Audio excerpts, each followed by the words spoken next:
Hi, this is Sarah Meixel, and today we're here with Dr. Gina Pighetti. She is an associate professor with the University of Tennessee. And today we're here at the International Meeting for NMC in Milano, Italy. And we are here to welcome Dr. Pighetti. Thanks for being with us today. All right, thank you for having me. So I understand you're doing some new interesting research with genetics. Tell us a little bit about it. Yeah, so one of the recent projects we just completed was trying to identify what separates those cows that are more resistant to mastitis versus those that are more susceptible. And so we took a different approach than normal. We try and got our cows, they were already resistant to mastitis. They hadn't picked it up in at least one lactation.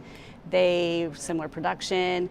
And then we went in and stressed them and gave them strep uterus mastitis within 3 days after calving. So odds are they were going to develop an infection.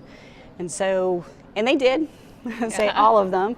But what happened is they were all very different in how they responded to that infection. And so we had some that were highly inflammatory to some that low inflammation and very low bacterial loads, and some that cured very quickly. In fact, there was a group of cows that cured in under 21 days. There were some in that mid-range of 21 to 28, and then there were some that 28 days they still had the infection when we stopped the study. So that was probably one of the coolest things we found, is we found a marker that was tied to, or SNP, a polymorphism that was linked to that phenotype that we looked at. And so now the cool thing is, what is it about that marker that allows a cow to be more susceptible or more resistant?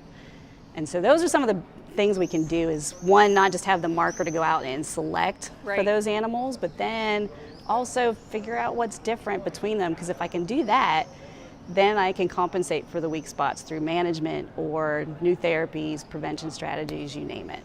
Very good. And what's the next step from a producer standpoint? How would they use this kind of information, really?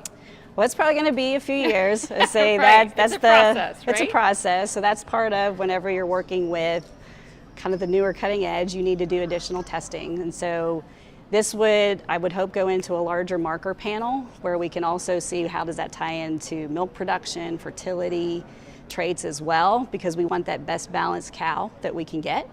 And then what we're also following up with in the lab is, how does this change the immune response of the cow so that she's better able to resist infection?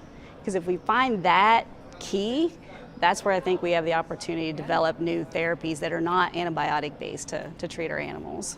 That's great. All right. Yeah, very good. Well, thank you so much for all the information today. All right, thank you. I appreciate it. Very good. This is Sarah Meixel reporting.